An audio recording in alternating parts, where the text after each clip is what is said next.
So Waves Audio made an announcement this week that they were going to go to an exclusive subscription model.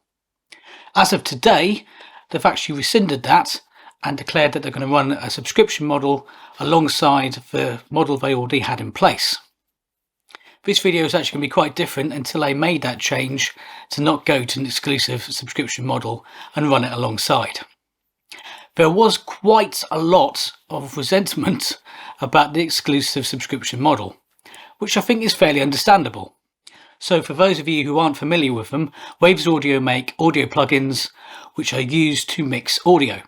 Under the old system, you buy a plugin and then you own that plugin outright.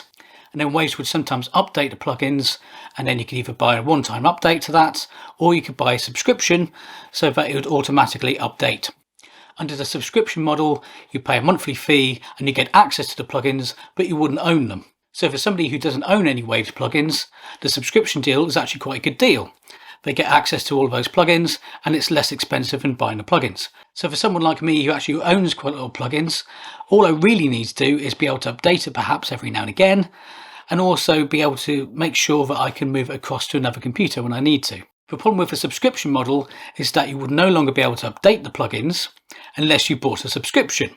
And without being able to update, there's also a bit of concern about moving licenses around. Once when I had a new plugin, it actually stopped all my other plugins working when I tried to install it on my computer. The versions I had for my old plugins weren't supported by the new Waves install program. It was in theory supposed to be supported by a legacy install program, but that didn't seem to work. So I ended up having to buy updates for all my plugins.